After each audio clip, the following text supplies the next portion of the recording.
고난을 이기는 힘이라는 제목으로 함께 말씀을 나누려고 합니다.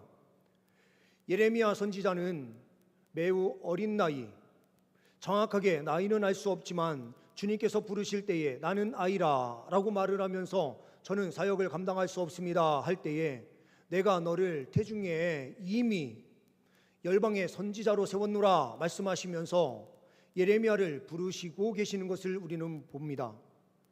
예레미야는 자기 자신이 아이다라고 말했을 때에 이 나이는 정확하게 알 수는 없지만 우리가 이스라엘 백성들이 아이로 본다라고 하는 것은 최소한 20살 아래로 있을 때가 아닐까라고 생각을 해볼 수가 있어요. 레위인으로서 성전에 나아가서 봉사를 시작하는 그 나이가 20세에서 25세 요 사이 정도 되고, 성경을 보게 되면 25세 때부터 시작을 해서 정확하게는 30세에 이르러서 사역을 집중적으로 시작하는 것을 우리가 볼 수 있습니다.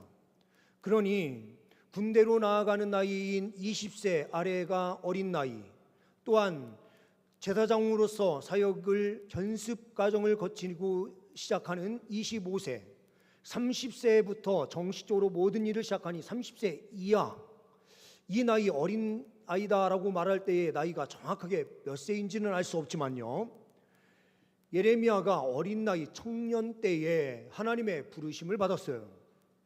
그러면서 사역을 시작하는데 요시야가 종교개혁을 일으키면서 하나님 말씀으로 돌아가는 이 일이 강력하게 펼쳐지는 그 과정을 눈으로 직접 목도해요.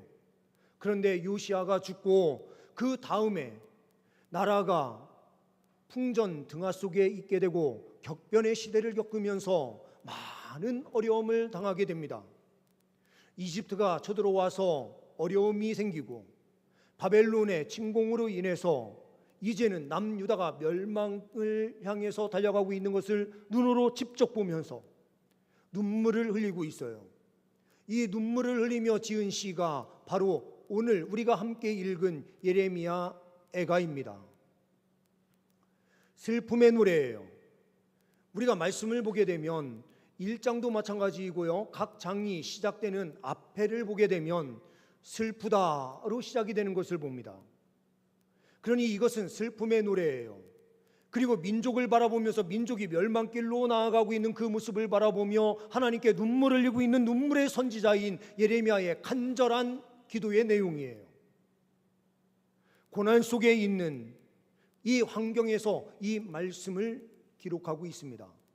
오늘 말씀을 통해서 이 고난의 현장 가운데 있는 예레미야 선지자가 어떠한 믿음으로 나아가고 있는지 우리가 확인하고 우리도 그 믿음의 자리에서 승리하며 나아가는 은혜가 있기를 소망합니다.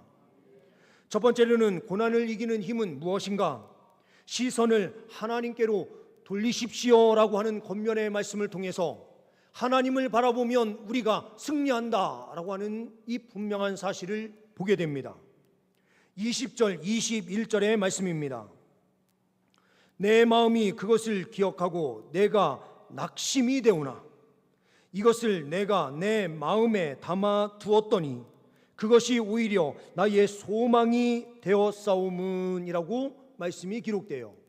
내 마음에 담아 두었더니, 이 담아 두었다라는 의미는 무엇이냐? 히브리어 단어를 찾아서 보니까요, 슈브라고 하는 단어가 기록이 되는데요, 이 뜻이 뭐냐? 되돌리다, 돌아가다, 회복하다라는 뜻이 있어요.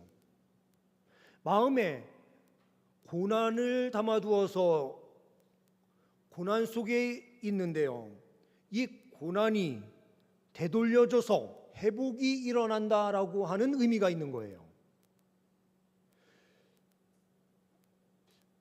우리 성도님들께서요, 어려움을 당하실 때에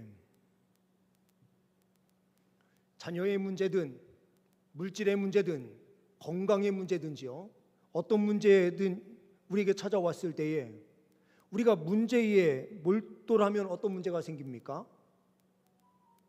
문제만 보이는 거예요. 그러면 저는 우리 성도님들께 하나를 제안을 하고 싶어요. 이런 문제가 생기면은요, 일단 첫 번째는 세상적인 방법이에요.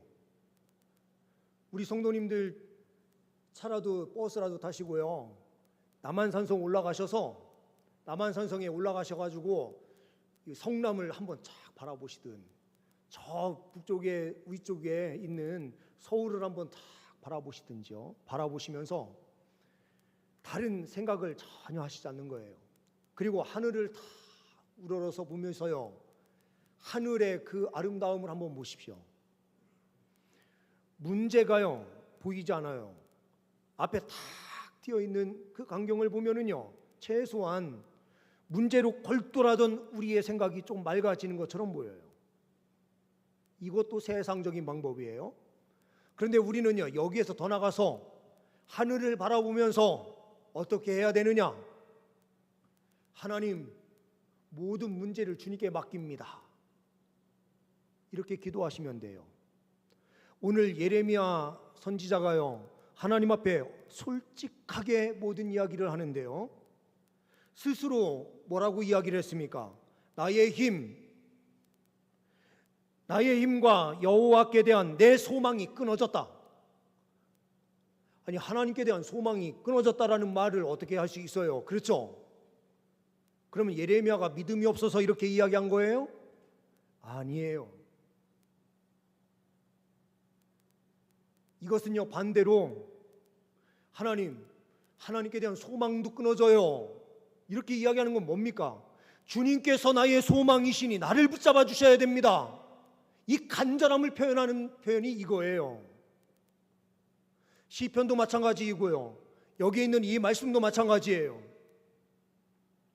하나님께요, 우리의 감정을 솔직하게 하나님께 아뢰면은 하나님께서는요, 우리의 감정, 우리의 모든 거 다 아세요.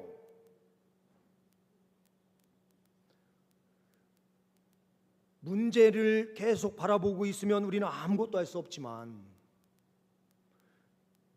우리의 시선을 주님께로 돌리기 시작하면 새로운 역사가 펼쳐집니다.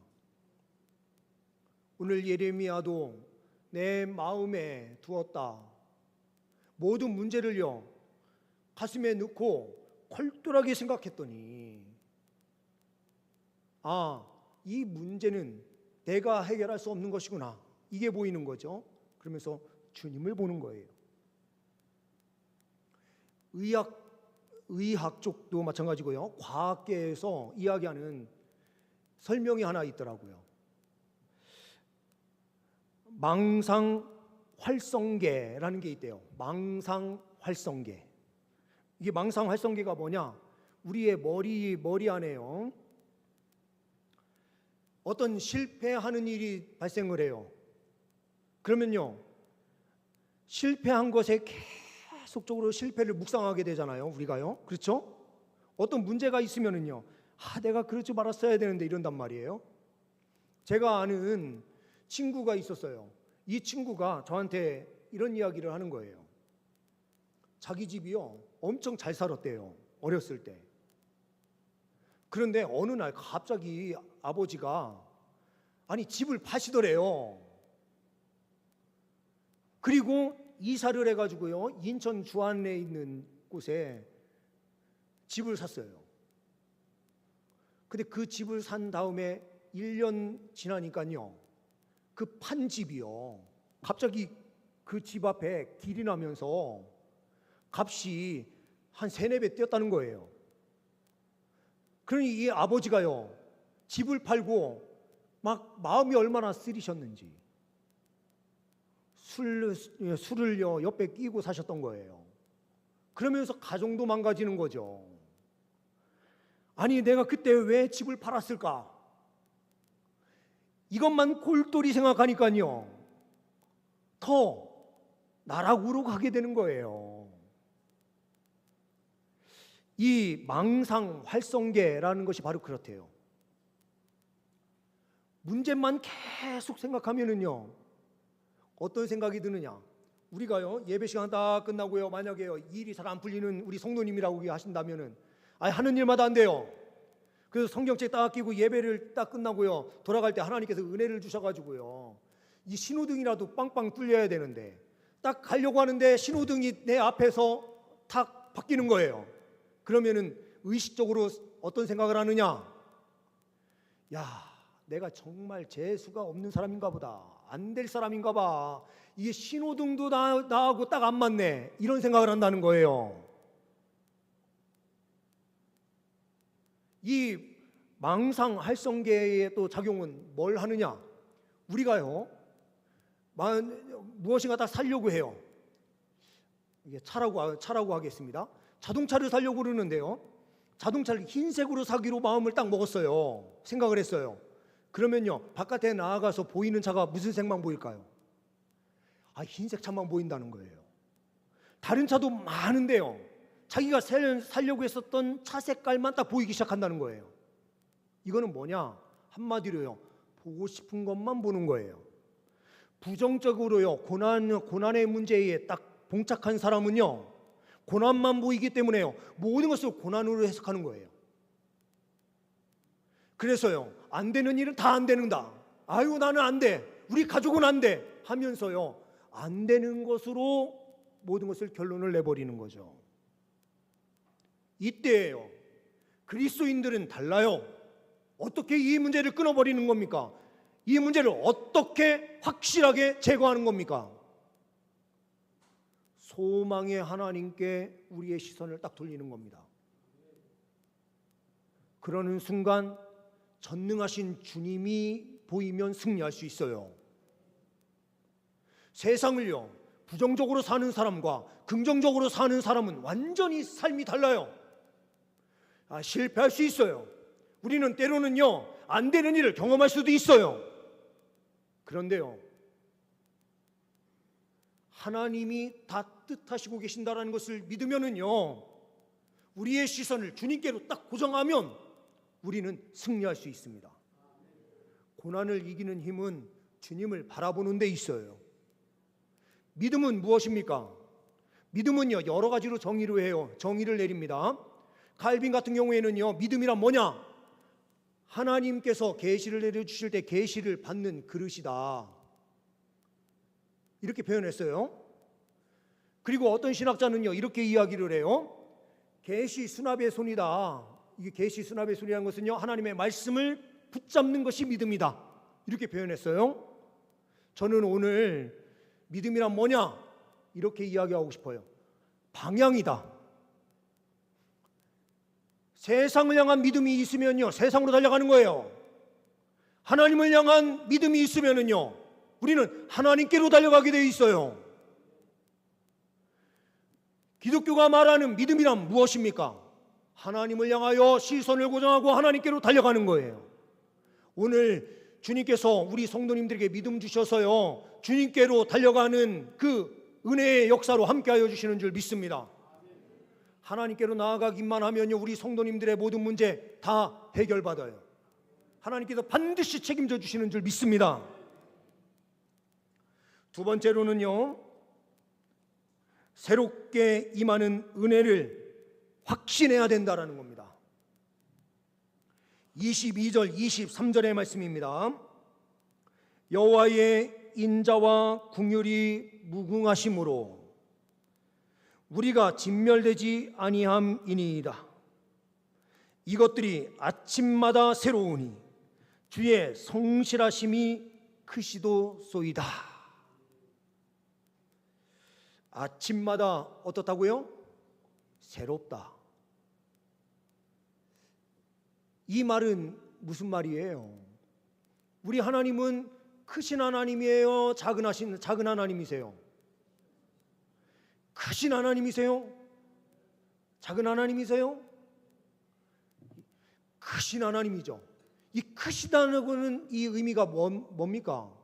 크신 하나님은요, 우리의 머리로 다 이해할 수 없을 만큼 어마어마하게 크신 하나님이다, 이 뜻이에요.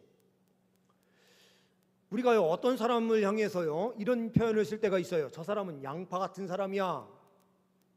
이 양파 같은 사람은 의미가 두 가지가 있는데요, 안 좋을 때 쓰는 의미는 어떤 의미예요?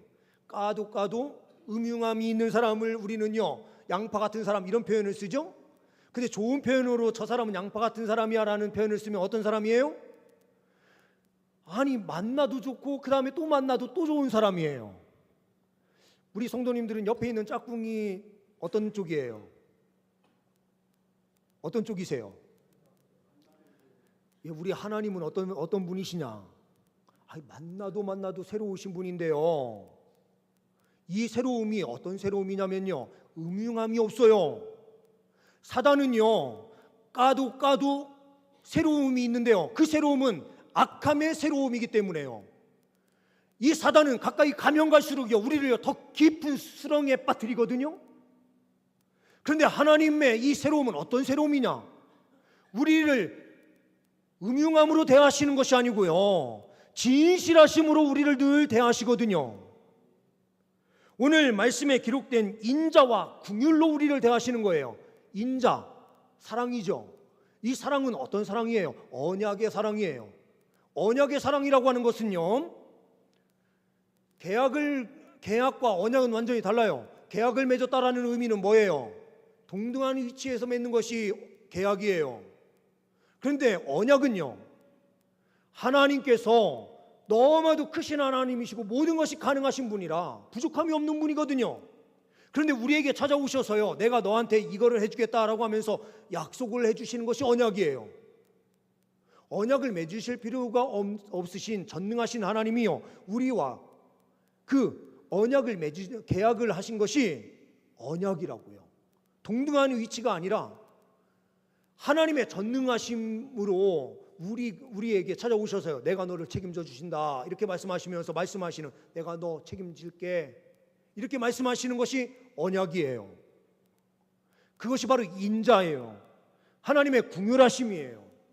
그런데요, 이러신 분이 날로 새롭게 하시는데요, 새로움으로 우리에게 찾아오시는데요, 우리에게 생명을 주시는 분이시지 우리를 쓰러뜨리고 죽이시는 분이 아니라 이거죠.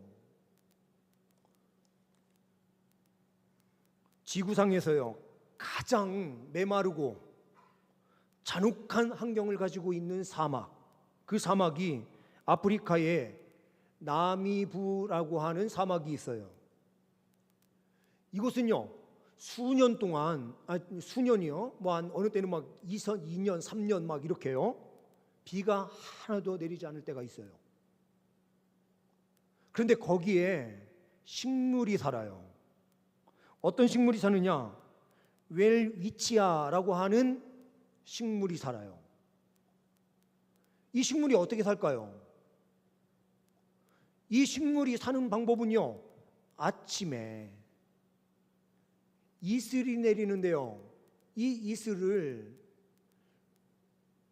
솜털과 털과 같은 것을 바깥으로 빼가지고 이슬이 맺혀질 때에 그거를 흡수해서요, 하루를 살고 내일 아침에 다시 맺혀지는 그 이슬을 품어서 하루하루를 견디면서 사는 거예요. 이 이슬은요, 아침마다 내려지는 이 이슬은 늘 새로운 이슬인 거예요. 생명을 주는 이슬이 되는 거예요.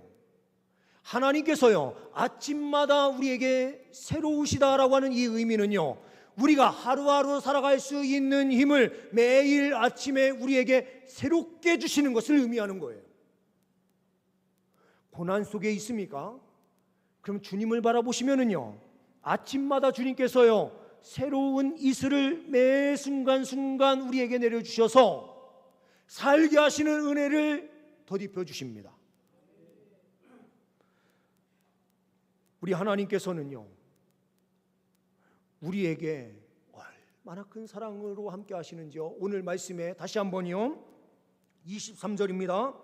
이것들이, 하나님의 인자와 긍휼의 이 무궁함이요, 이것들이 아침마다 새로우니 주의 성실하심이 크시도소이다. 성실이라는 이 단어인 히브리어 단어를 들어가서 딱 보니까요, 뭐라고 되어 있느냐, 에무나라고 하는 단어가 쓰여져 있는데요, 이게 성실로도 번역이 되고요, 또 하나는 신실하심으로도 번역이 돼요.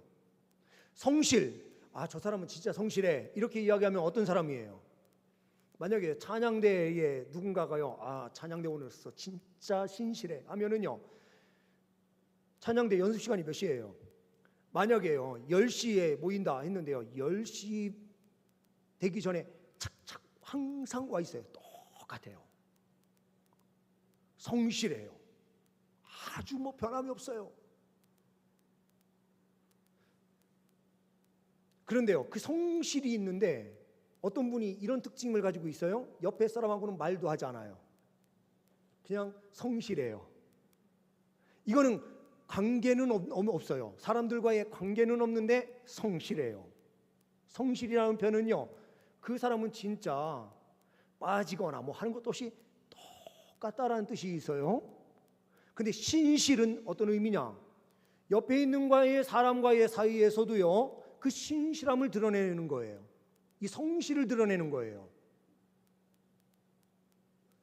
그래서 옆에 사람과 관계 속에서요, 매 순간 똑같이 와서 똑같이 인사하고 하면서 항상 똑같은 모습으로 그렇게 행복하게요, 찬양대 연습을 하시는 거예요. 이런 분이 누구세요? 우리 성도님들께서도요, 똑같은 시간에 와서 똑같이 봉사하는데요, 늘 새로움이 있어요. 성실해요. 근데 사람과의 관계도 아름다워요. 이거를 사람과 사람 사이에서 약속을 분명하게 지켜내는 이것을요, 신실이다 이렇게 표현하는 거예요. 신실한 사람은요, 그의 삶을 통해서 하나님을 드러내요. 하나님께서 신실하시기 때문에 하나님이 자기 자신이 어떠한 분인가를 드러내는 수단이거든요. 우리 사이에서요. 하나님의 성실은요, 이 세상 지구가요, 자전을 하고 공전을 하면서 24시간이 만들어지고요, 365일이 만들어지는 이 과정이 하나님께서 성실로 이 세상을 이끌어 가신다는 것을 보여주시는 거예요. 그런데요, 성실뿐만 아니라요, 신실하심을 우리에게 드러내셔서요, 뭐라고 말씀하십니까?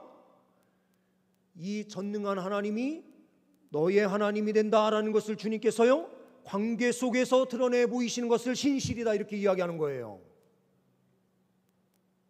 그러니 이 단어는요, 성실로 번역이 되어 있어도 이 성실은요, 신실함과 함께 가는 표현이에요. 에무나라고 하는 것은 신실로 번역될 때가 더 많아요. 하나님께서요, 성실하셔서 이 세상을 항상 똑같이 이끌어 가시되 우리의 관계 속에서는 어떻게 행하신다고요? 신실하심으로요. 그러니요, 우리하고 딱 약속한 이 관계를요, 주님께서는 흐트러뜨리지 않으세요. 주님께서 우리와 어떤 관계를 말씀하셨어요? 예수 안에서 하나님의 자녀다 이렇게 말씀하시는 것 아니에요? 그러니요, 주님께서 우리를 책임지십니까 안 지십니까? 책임지시죠. 늘 새롭게 공급하시는 하나님의 힘이 있는 거예요.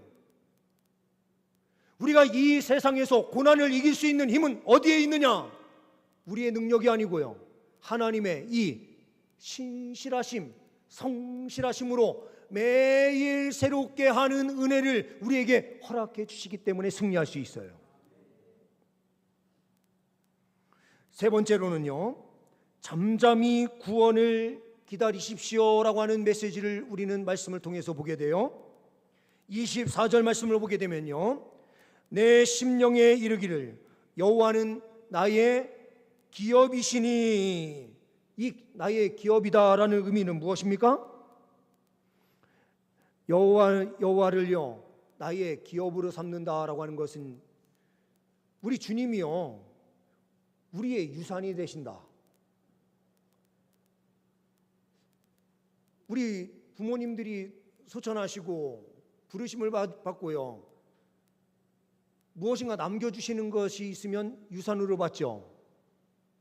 하나님은 살아계신 하나님이신데요, 자기 자신을 우리에게 기업으로 주신다라고 하는 의미가 뭐냐면요, 주님께서 유산이라고 하는 것은요, 삶을 살아갈 수 있는 그 다음 자녀에게 힘과 능력이 되는 것처럼요, 하나님께서 우리와 함께 하셔서 필요한 것을 채워주시고 이끌어 주신다라고 하는 이 분명한 하나님의 그 은혜를 고백하는 표현이 되는 거예요.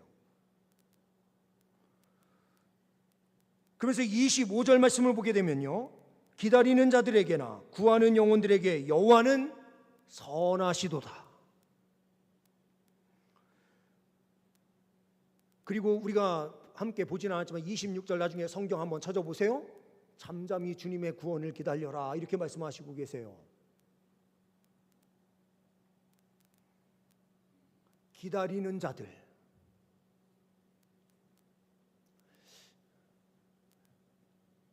우리 아이들을 이제 요즘 보면은요, 뭐 어린이집이든 유치원이든 그리고 초등학교든 아이들을 이제 우리 손자 손녀들이 다들 이제 계시니까요, 아이들 가면은요, 요즘 인성교육을 한다 하면서 인성교육 중에 가장 좋은 인성교육이 뭐냐? 씨앗을 심어보는 거예요. 조그마한 컵 같은 데에다가요, 씨앗을 하나씩 주면은요, 아이들이 거기에 씨앗을 심는데 어느 때는 콩을 줘가지고 콩을 심어요. 그럼 아이들은 어떻게 해요? 그 콩을 가지고 와서 집에서 키워와라, 이제 키워봐라 하는데요, 심는 것까지는 어린이집이나 유치원에서 해요. 가지고 온 다음에 집에 딱 갖다 놓고요, 물을 매일 얼마나 많이씩 주는지요. 야, 물 그렇게 많이씩 주면 썩어, 많이 주면 안 돼. 그러는데도요, 매 주면서요, 왜 싹이 안 나와? 막 이러면서요, 나중에는 숟가락을 갖다가 막 이렇게 퍼가지고 막 보려고 막 이런단 말이에요. 그러면은 그 씨앗이 제대로 성장할 수 있어요, 없어요? 없죠. 기다려야 되는데 기다림이 안 돼요. 여기에서요, 잠잠히 주님의 구원을 기다리는 자, 이 기다린다라고 하는 이 기다리는 자는 어떤 기다림이에요?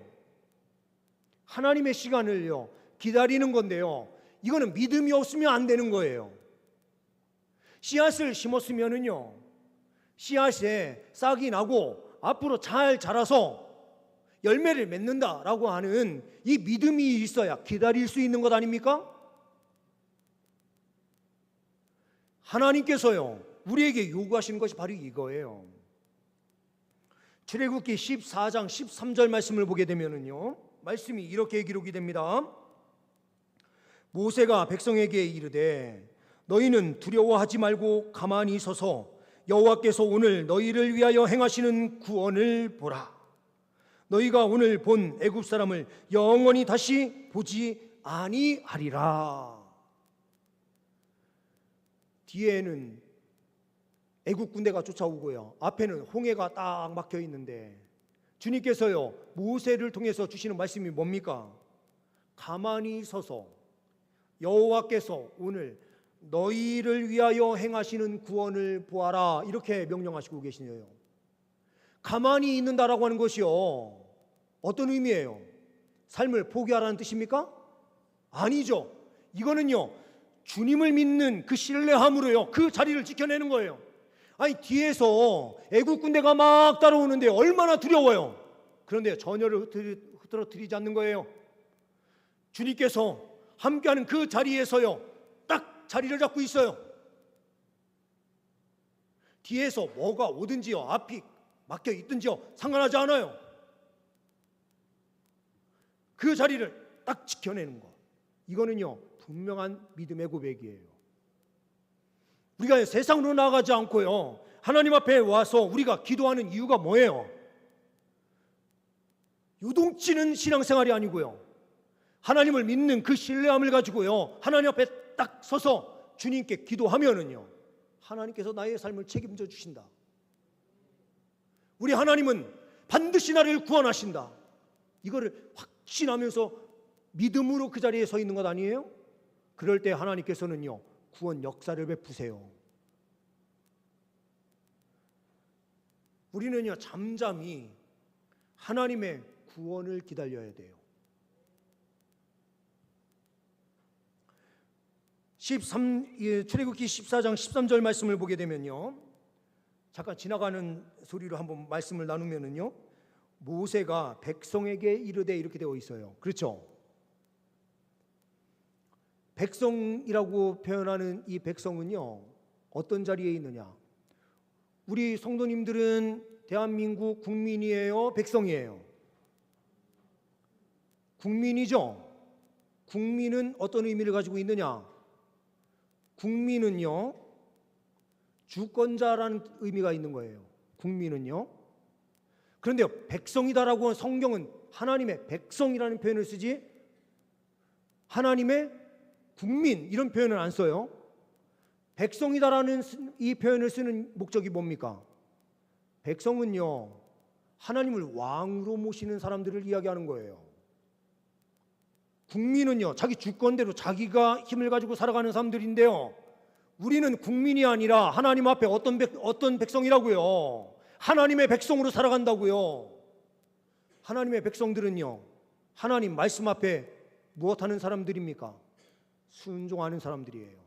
나의 주권을 행사하려고 하는 것이 아니라요, 하나님의 주권 앞에 우리가요 순종하며 살아가는 사람들이 백성이에요. 하나님의 백성은요, 그러므로 내 힘으로 무엇인가 해보겠다라고 하는 것이 아니라 하나님께서 행하실 일을 믿으면서요, 우리는요 그 자리에서 어떻게 한다고요? 움직이지 않고요, 가만히 기다리는 거예요. 이 기다리는 믿음이 결국에는 우리를 승리케 해요. 하나님 아버지께서요 우리에게 말씀하셨습니다. 고난의 문제가 다가왔을 때 어떻게 하면 이겨낼 수 있습니까? 우리의 시선을요 주님께로 돌이키는 거예요. 믿음은 방향이에요. 하나님께 우리의 방향을 분명하게 할 때 승리할 수 있어요. 주님께서는요 우리에게 매일매일 새롭게 하시는 은혜로 그 힘을 공급해 주시고 계세요. 하나님께서요 우리를 포기하신 자리인 것처럼 보이는데 포기하시지 않으셨어요. 그 고난의 자리에서도 이길 수 있는 힘과 능력을 매일매일 새롭게 공급해 주시고 계세요.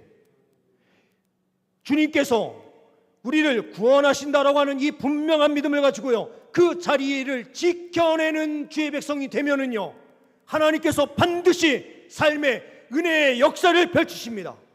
새로운 이적과 기적을 삶에 펼쳐주십니다. 주님을 바라보심으로 승리하시는, 고난을 이기는 능력의 백성들 되시기를 간절히 소망합니다. 기도하십니다. 하나님 아버지, 고난의 문제 속에서도 우리의 시선을 하나님께로 향하게 하여 주옵소서.